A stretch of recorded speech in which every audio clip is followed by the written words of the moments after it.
My name is Madison Harrison, and 5 years ago, I married into one of California's wealthiest families. Last month, at my mother-in-law's 60th birthday party, I was banished to the servants' table in front of 200 guests. But the woman I'd stopped to help on the roadside that evening? She turned out to be a billionaire with a $50 million contract, and one very specific clause about character. Before I tell you how a muddy dress saved my life, please take a moment to like and subscribe, but only if you genuinely enjoy this story. I'd love to know where you're watching from and what time it is there. Share in the comments below. Now let me take you back to that night when everything changed. The Harrison family owned half of Beverly Hills, or at least that's what Victoria liked everyone to believe. My mother-in-law had inherited a real estate empire worth $300 million, and she never let anyone forget it. Their mansion sprawled across 8 acres, with a driveway longer than most streets and a fountain imported piece by piece from Italy. I'd met James at a charity event 5 years earlier. I was there representing my kindergarten class, hoping to secure art supplies. He was there because his mother demanded it. When he asked me out, I thought I'd found someone who saw past surfaces. I was wrong. "Your salary wouldn't even pay for our pool maintenance, dear," Victoria had said during our engagement dinner, her Van Cleef and Arpels necklace catching the light as she laughed. The other guests had chuckled politely while I pushed food around my plate, my $40,000 teacher's salary suddenly feeling like a personal failure. James never defended me. Not once. The morning of Victoria's 60th birthday, I'd overheard her on a conference call. "The Chen Foundation is considering us for their 50 million education initiative," she'd said, her voice dripping with satisfaction. "Once we secure this, the Harrison name will be untouchable in philanthropic circles." I'd thought nothing of it then. Just another deal, another feather in her cap, another reason for her to look down at my humble contributions to actual children's education. The party was set for 8 o'clock. Black tie, naturally. Victoria had sent me a dress, beige, shapeless, clearly chosen to make me invisible. I'd bought my own instead, a simple navy blue piece from a department store sale.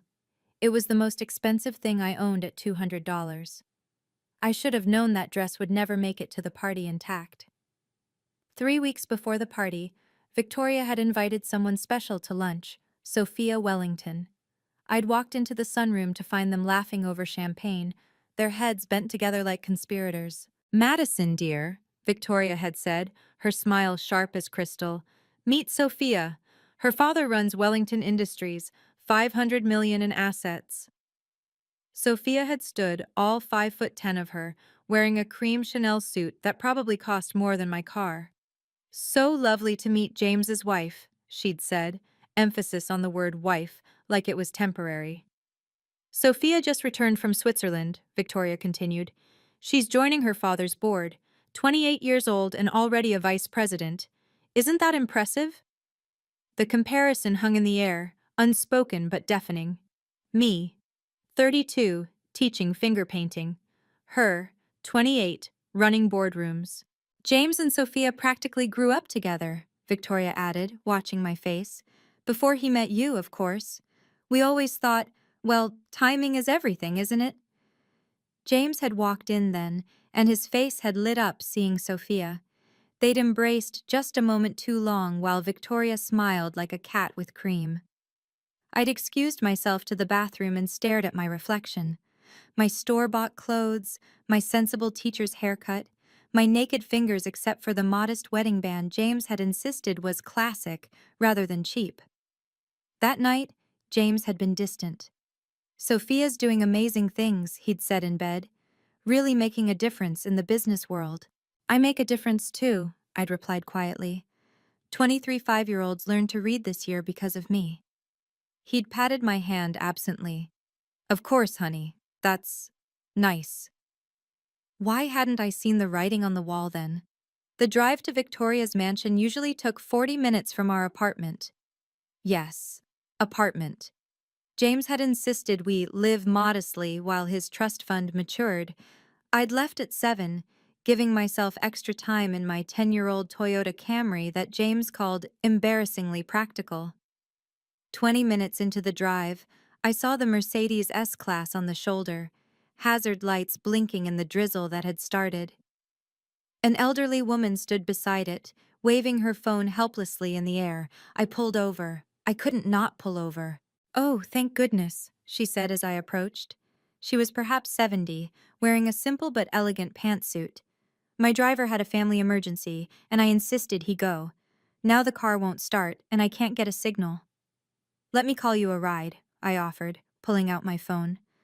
The rain was picking up, and I could feel my carefully styled hair beginning to fall.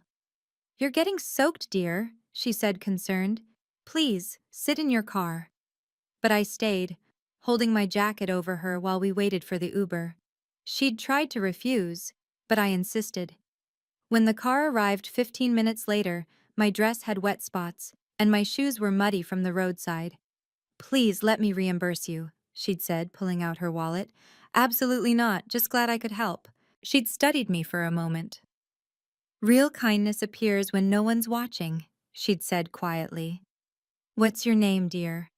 "Madison Harrison." "Thank you, Madison. I won't forget this." As her Uber pulled away, I'd checked the time. 7:35. I'd be late, and I looked like I'd been caught in a storm. Victoria would be furious. But what else could I have done? Leave an elderly woman stranded? I had no idea I'd just changed my entire life. I arrived at 8:31. The valet's eyes widened, seeing my Toyota pull up between a Bentley and a Lamborghini.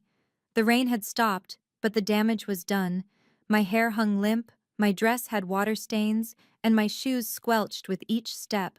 The marble foyer was packed with guests in designer gowns and custom tuxedos. The crystal chandelier above cast light that seemed to spotlight every flaw in my appearance. Conversations stopped. 200 heads turned.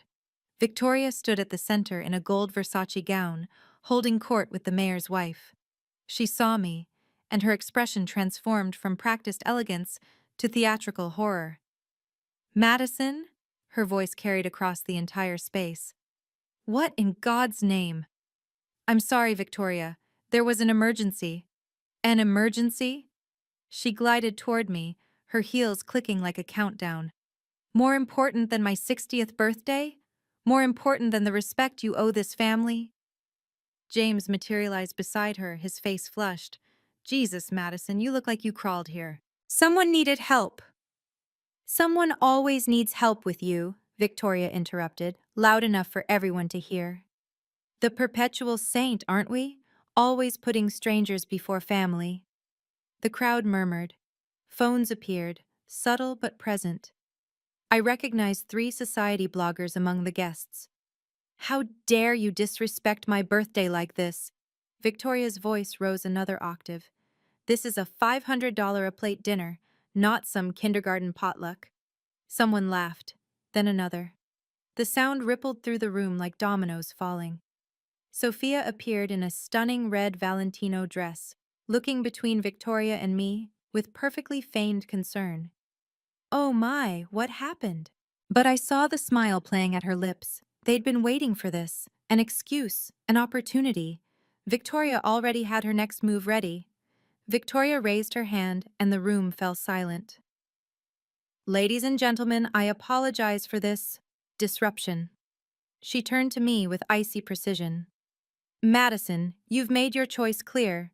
You prioritize strangers over family, appearance means nothing to you, and you have no respect for the standards of this household."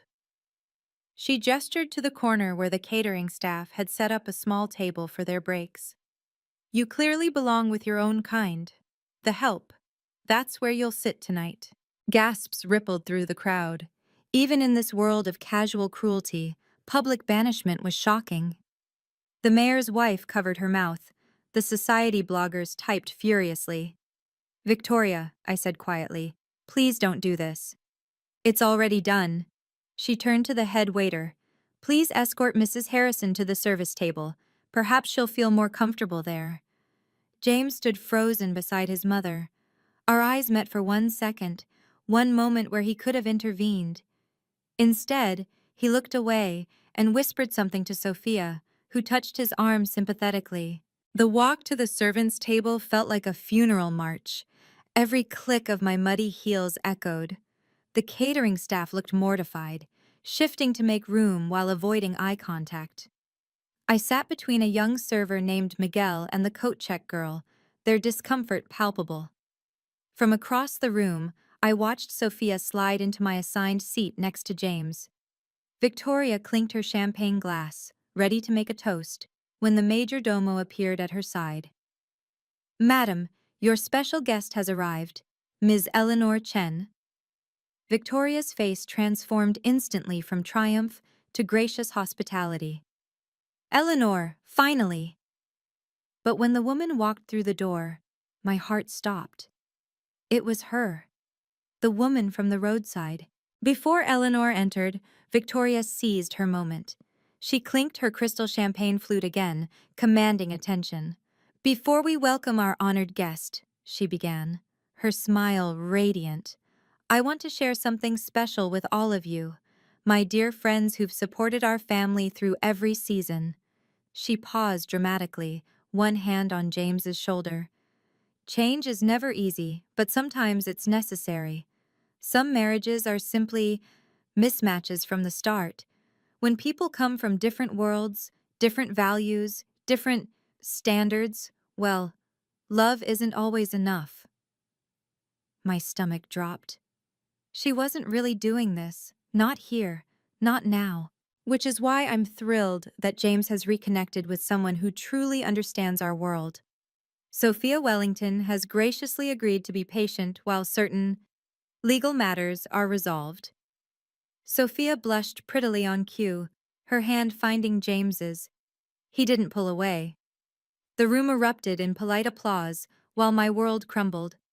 The coat check girl beside me whispered, "Oh my God." "To new beginnings," Victoria raised her glass, "and to partnerships that make sense." Everyone drank.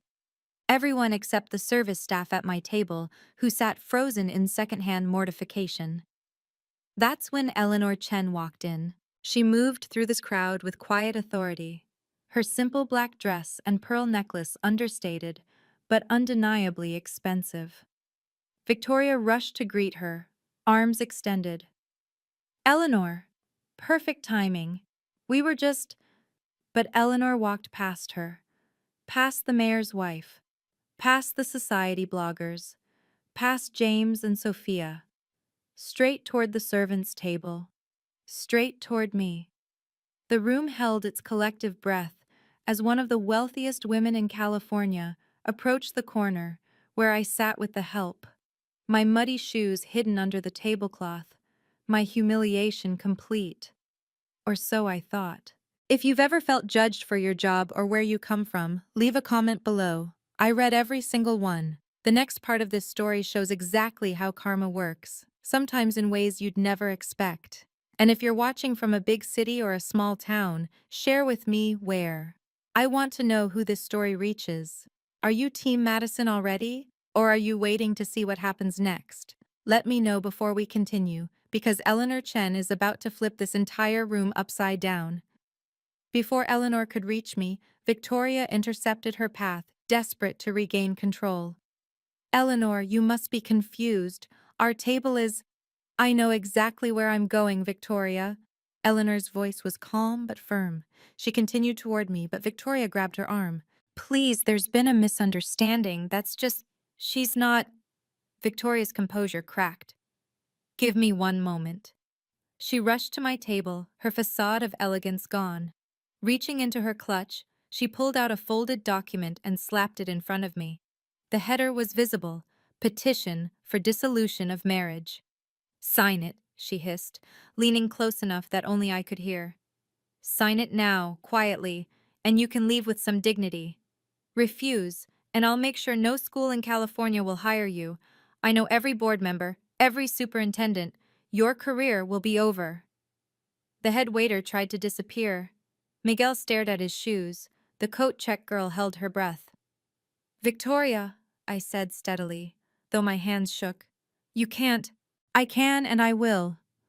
Her lawyer, Mr. Brennan, had materialized beside her. "The papers are prepared. Sign now, or face a very public, very ugly divorce where we'll question your mental fitness. How many kindergartners' parents will trust you then? James had drifted closer, typing on his phone. The message appeared on mine. Just sign, please.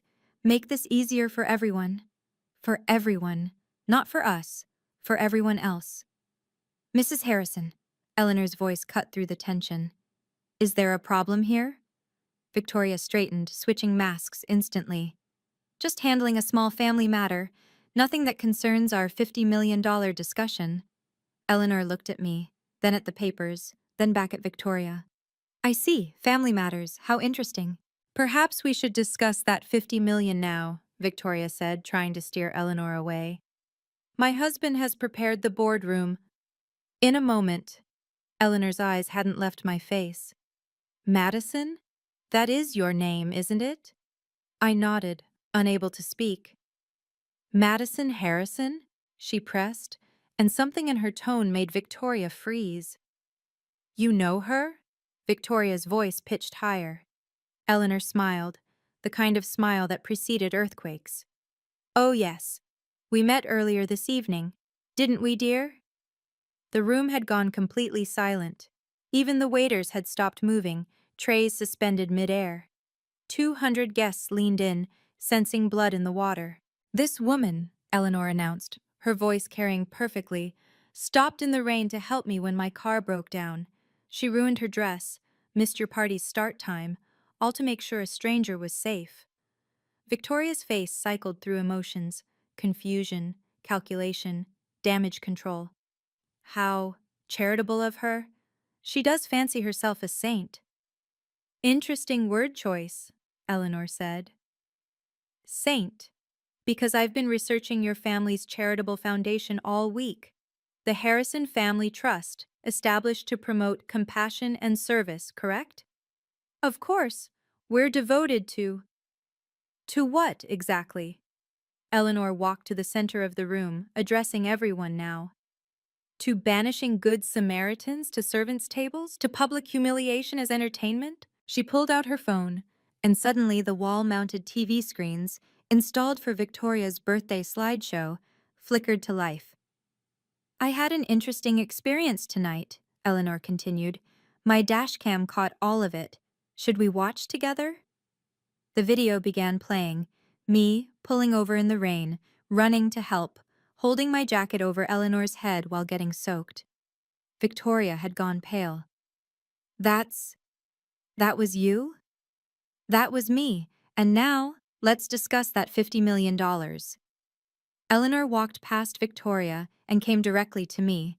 Before I could stand, she pulled me into an embrace that smelled of subtle perfume and expensive fabric. This is the angel who saved me today, she announced, her arms still around my shoulders. The servants' table had become center stage. Victoria practically ran over, her heels clicking frantically. Eleanor, please, let's not be dramatic. Madison can join us at the main table now. James, get your wife. No. Eleanor's voice was steel. If Madison sits here, I sit here. She pulled out a chair next to me. In fact, I prefer this table. These people actually work for a living. The coat check girl gasped.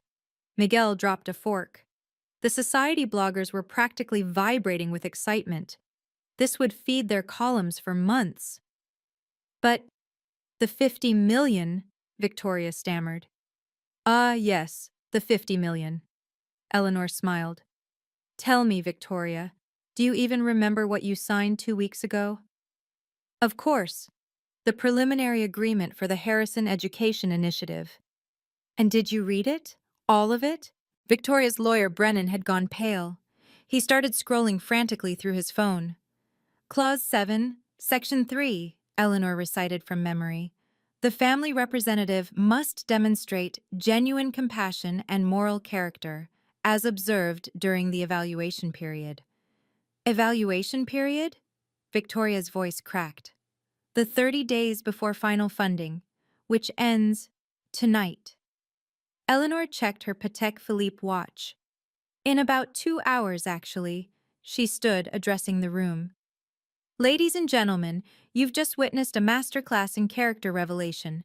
The Harrison family, asking for $50 million to help underprivileged children, just banished a kindergarten teacher to the servants' table for helping a stranger.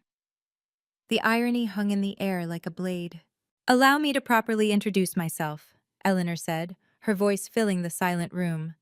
Eleanor Chen, CEO of Chen Foundation International. We manage $2 billion in charitable assets globally. Several guests pulled out their phones, Googling frantically. The mayor's wife whispered, "Oh my God, she's on the Forbes list." For those unfamiliar, Eleanor continued, we're rather particular about our partnerships. We don't just write checks. We investigate, we observe, we test. Victoria swayed slightly. James caught her elbow. The Harrison Education Initiative seemed perfect on paper, Eleanor said. A prominent family, established foundation, all the right words about helping disadvantaged youth. But words are cheap, character is expensive. She turned to me. Madison, what do you do for a living? I teach kindergarten in Compton. Salary? I flushed. 40,000 a year. And you stopped to help a stranger, knowing it would make you late to this important event? Anyone would have. No, Eleanor interrupted. They wouldn't. I stood on that roadside for 20 minutes before you stopped. Dozens of luxury cars passed by. Mercedes, BMWs, even a Rolls-Royce. None stopped. She pulled out an iPad, swiping to a document. This is interesting. The Harrison Foundation's mission statement: to elevate education through compassion and service.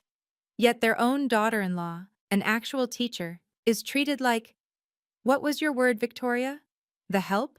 This is a family matter, Victoria said desperately.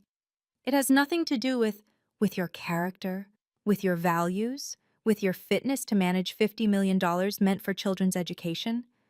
Eleanor laughed, but it wasn't cruel. It was worse. It was disappointed. It has everything to do with it. Brennan finally looked up from his phone, his face ashen. Victoria, we need to talk. Now.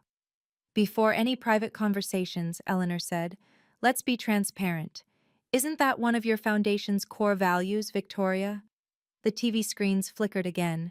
This time, the dashcam footage was longer, clearer.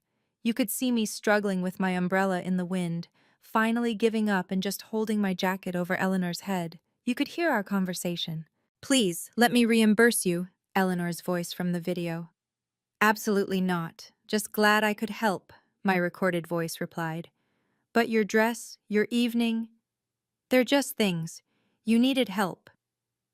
The video continued, me waiting with her, making sure the Uber driver knew the destination, even giving him $20 from my wallet to ensure he'd take good care of her. That $20, Eleanor said to the room, was probably her lunch money for the week, but she gave it anyway.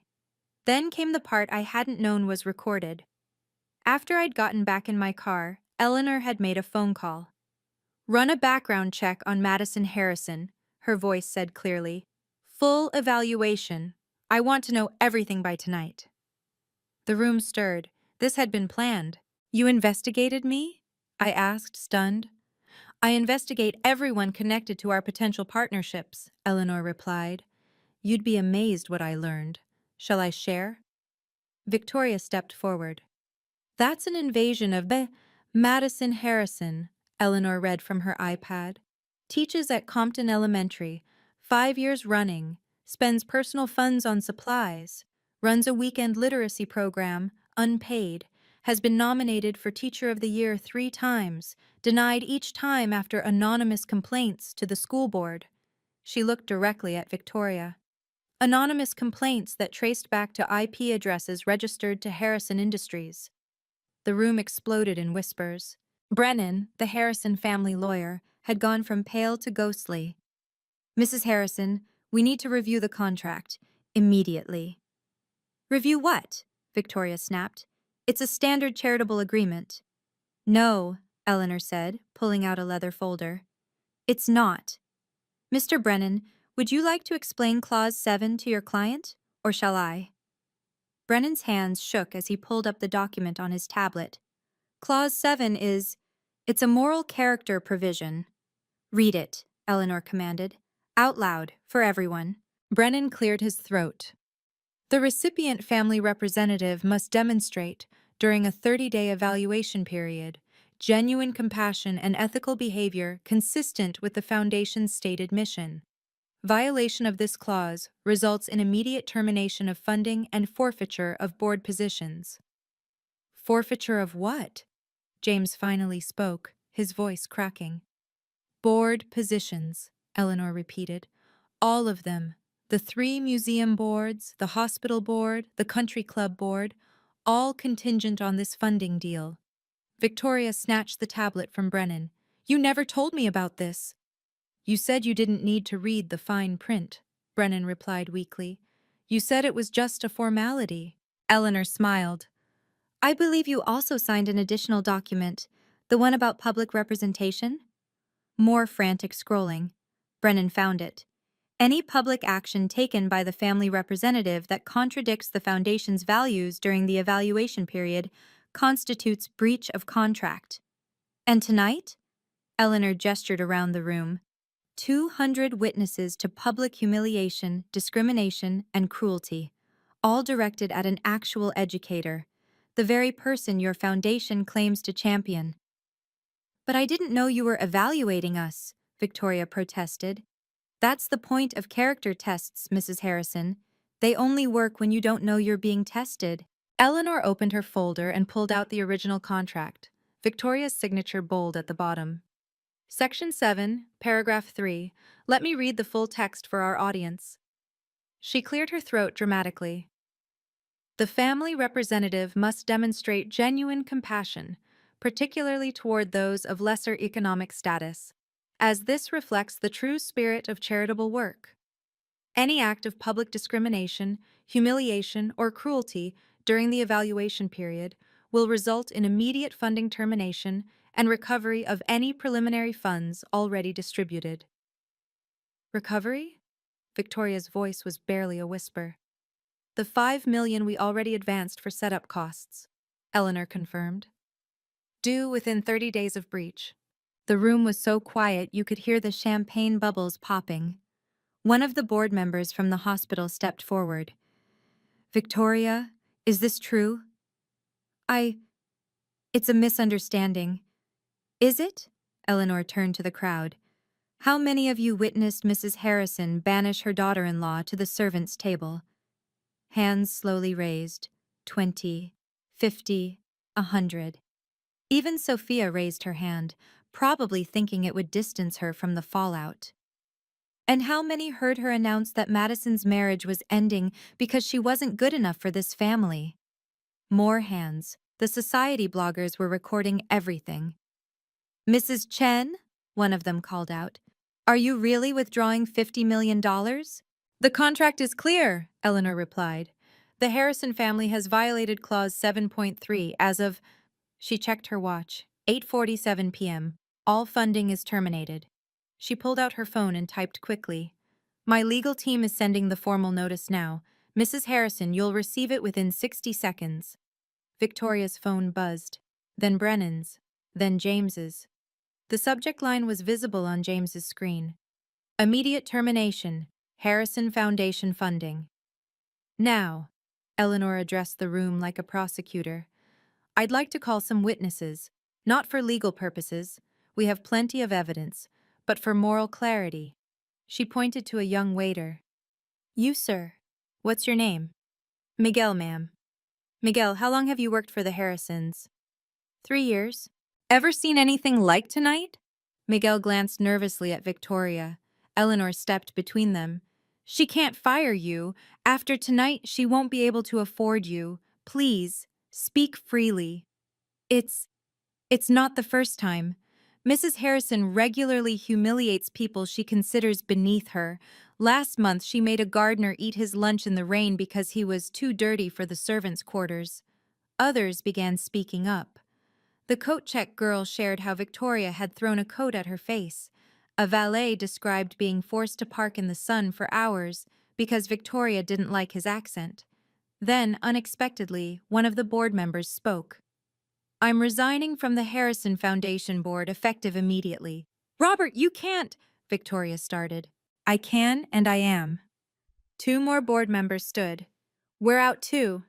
Eleanor turned to the crowd. The Chen Foundation will be establishing a new education initiative. We'll need board members who actually value teachers and education workers. Any volunteers? A dozen hands shot up. Excellent. And Madison? Eleanor turned to me. How would you like to run it? I nearly choked on air. I'm sorry, what?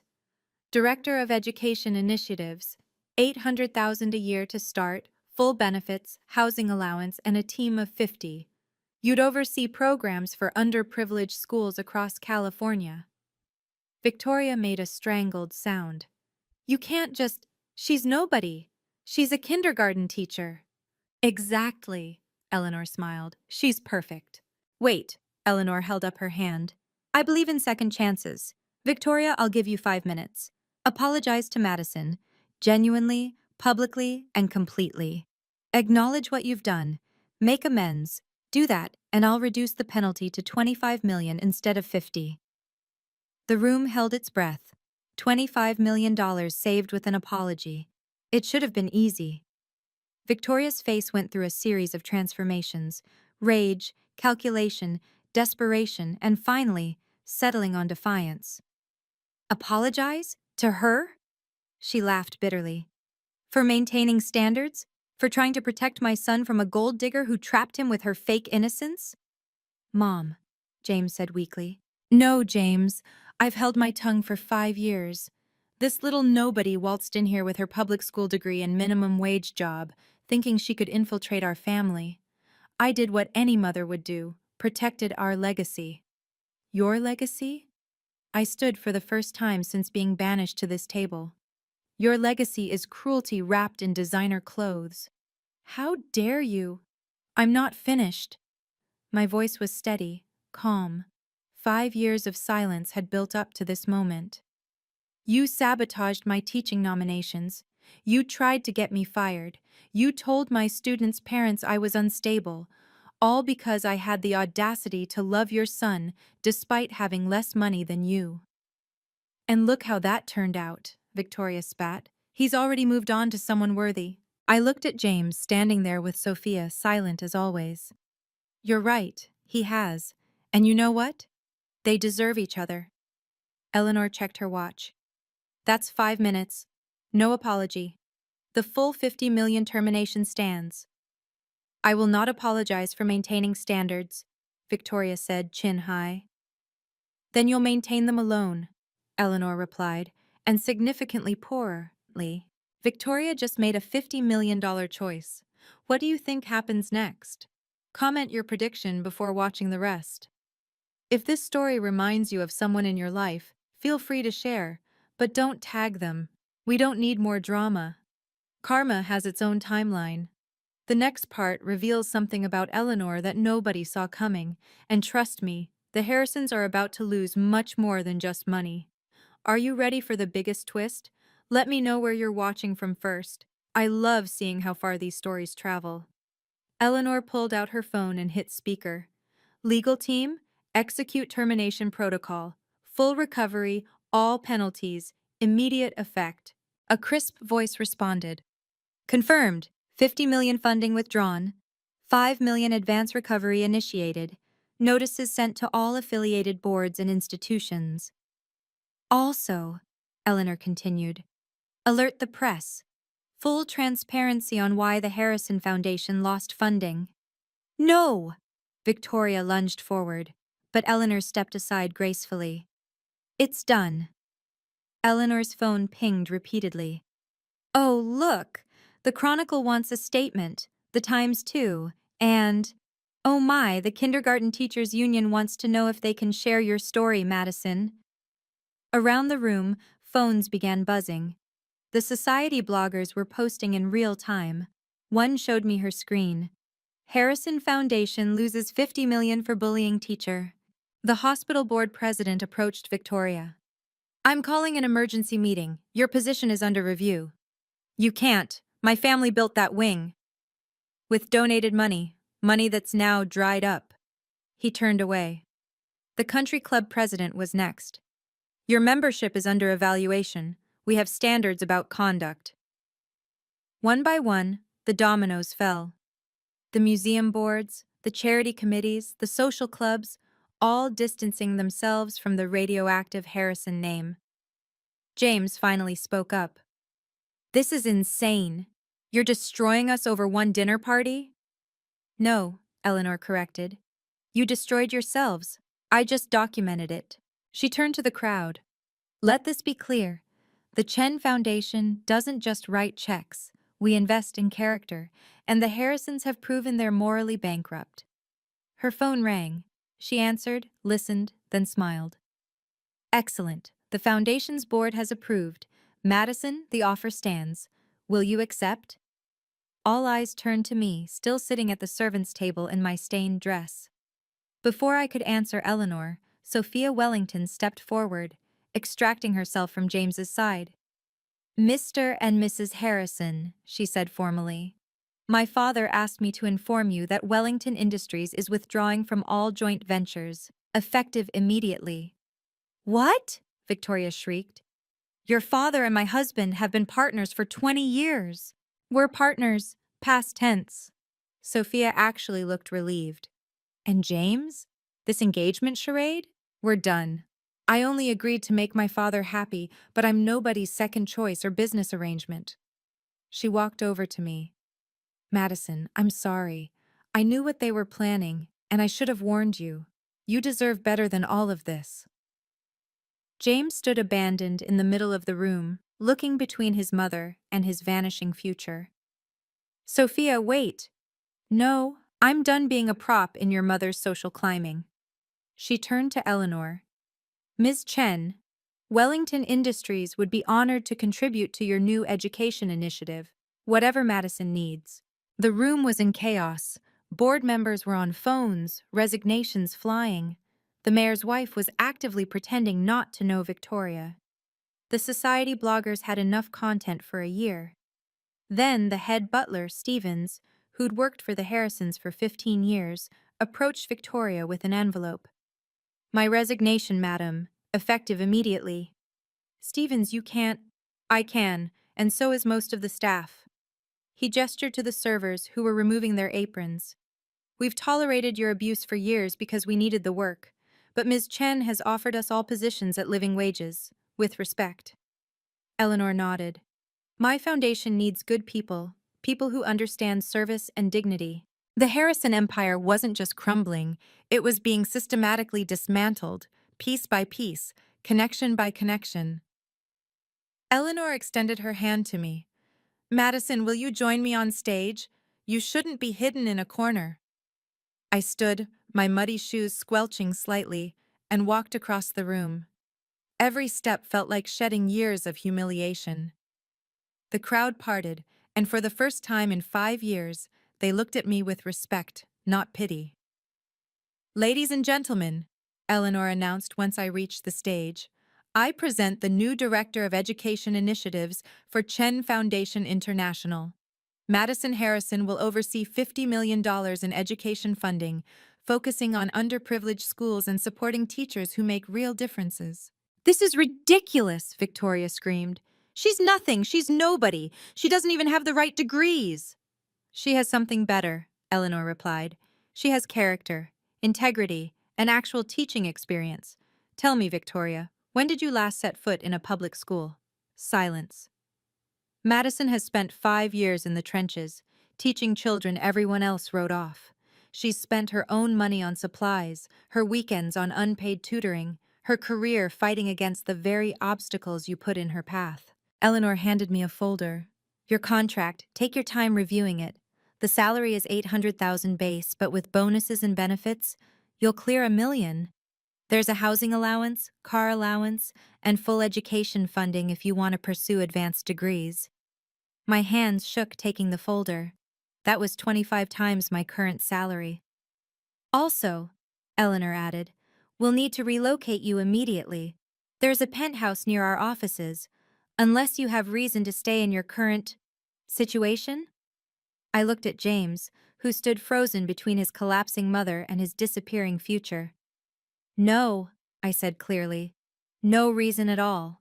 Eleanor took the microphone again, her voice softer now. I need to share something with all of you. 40 years ago, I was a teacher too. Third grade, East Los Angeles. 35 kids, no supplies, making $18,000 a year. The room was transfixed. I fell in love with a man from a wealthy family. They treated me exactly like the Harrisons treated Madison. Worse, actually. They paid people to lie about me, got me fired, destroyed my reputation. I lost everything. She paused, looking directly at me. But a mentor believed in me, gave me a chance. I went to night school, started a small tutoring business, grew it into an education company, sold it for millions. Then I started investing, building, growing. Today, the Chen Foundation has $2 billion in assets. She walked closer to Victoria, who had sunk into a chair. I know what it's like to be dismissed for teaching children, to be told you're worthless because you chose service over profit. That's why I created the character clause, to prevent people like you from using charity as a social accessory while crushing the very people who do the actual work. She turned back to me. Madison, you reminded me of myself tonight. Not when you helped me, though that was remarkable, but when you sat at that servant's table with dignity, when you didn't beg or plead or compromise your values. That's real strength. This is all very touching, Victoria said bitterly. But you've destroyed a family legacy over petty revenge. No, Eleanor corrected. You destroyed it with your choices. I just held up a mirror. And Madison? She was never your family's problem. She was the only thing giving it any real value. Brennan, the Harrison lawyer, had been frantically reading documents on his tablet. His face went from pale to green. Victoria, he said shakily. There's more. More? Her voice was hollow. Clause 12.5. Breach penalties. You owe $5 million immediately, but there's also performance penalties. Another $10 million for egregious violation of moral standards. $15 million total? James gasped. Plus legal fees, plus interest if not paid within 30 days. Brennan looked ready to faint. And there's a publicity clause. The Chen Foundation has the right to publicize the reason for termination. Full transparency. Eleanor nodded. The press release goes out Monday morning. Every major outlet will know exactly why the Harrison Foundation lost funding. You'll ruin us. Victoria stood, swaying slightly. You ruined yourselves. I'm just ensuring everyone knows it. Eleanor pulled out another document. Oh, and this is interesting. According to your foundation's bylaws, losing a major funding source triggers an automatic audit. Federal investigators will examine every transaction, every donation, every expense account. Victoria's husband Richard, who'd been silent all evening, finally spoke. Victoria, what did you do? Nothing. Everything was legal.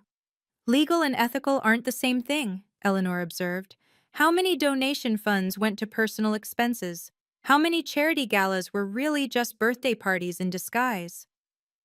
The FBI forensic accountant on Eleanor's team had been thorough, very thorough.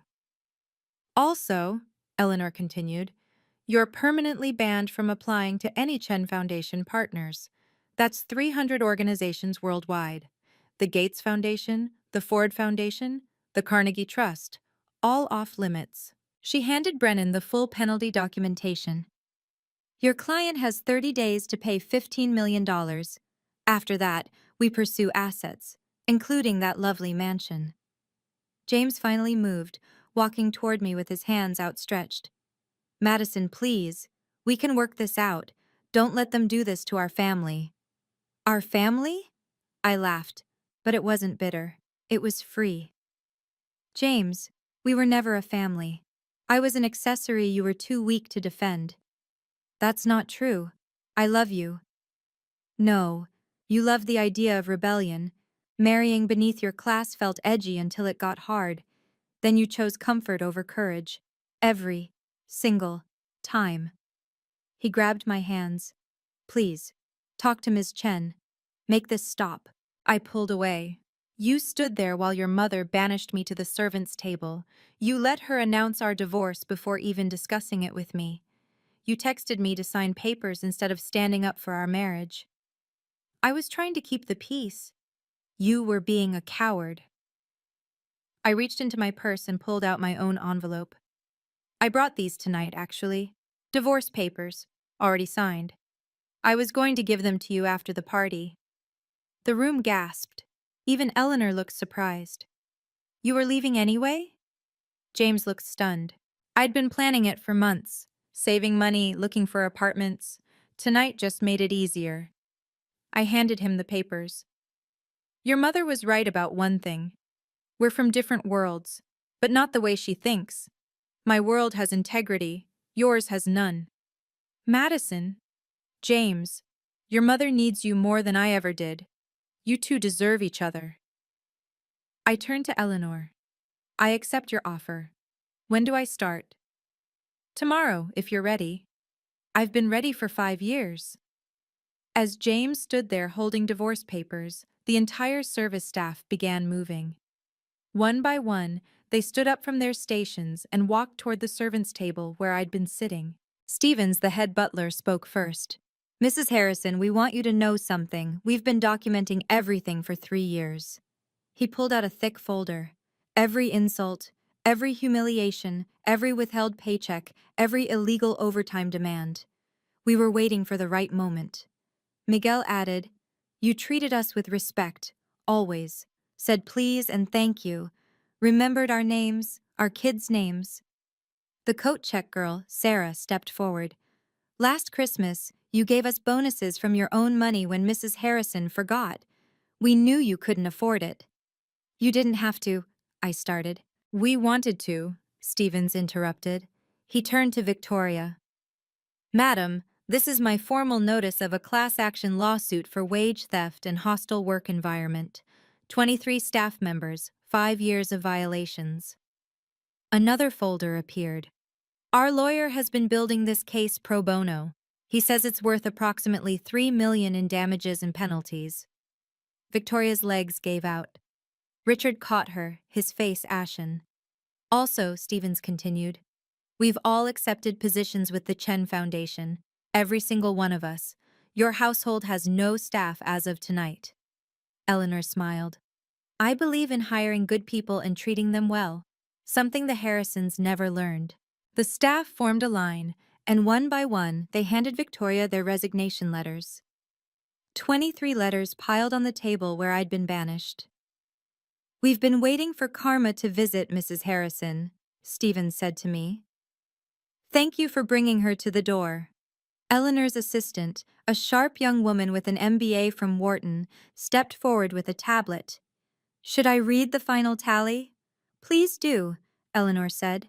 Immediate losses for the Harrison family, $50 million in withdrawn funding, $15 million in breach penalties, $3 million in estimated wage theft settlements. Total, $68 million. She continued. Secondary losses, 5 board positions at approximately $200,000 per year in benefits and connections. Estimated value, $1 million annually. Country club membership, $50,000 annually. Social capital, incalculable. For Madison Harrison, base salary of $800,000, housing allowance of $10,000 monthly, vehicle allowance of $3,000 monthly, full benefits package worth $200,000, education fund of $100,000, first year total compensation, $1.3 million. The math was staggering.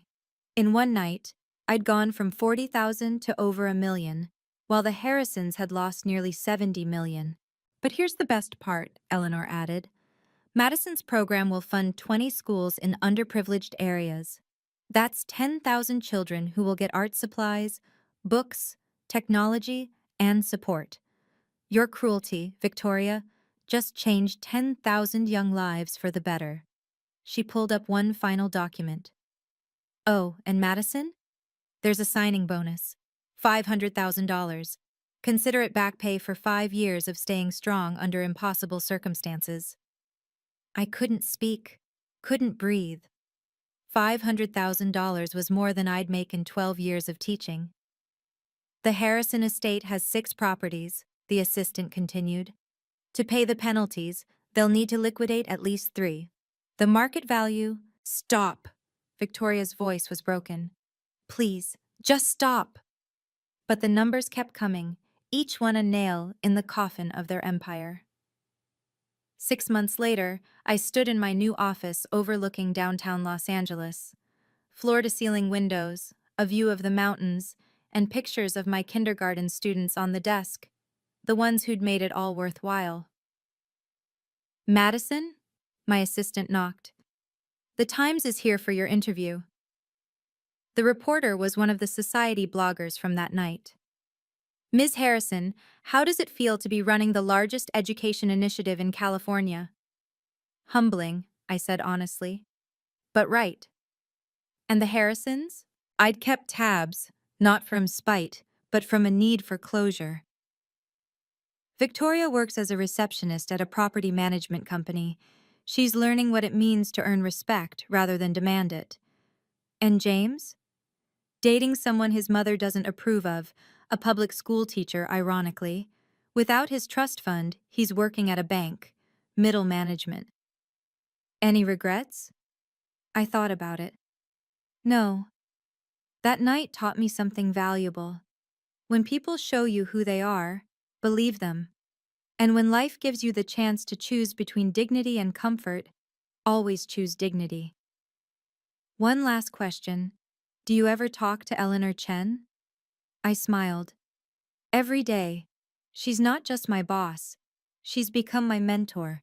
She taught me that kindness isn't weakness, it's the ultimate power. Later that afternoon, I visited my old kindergarten class.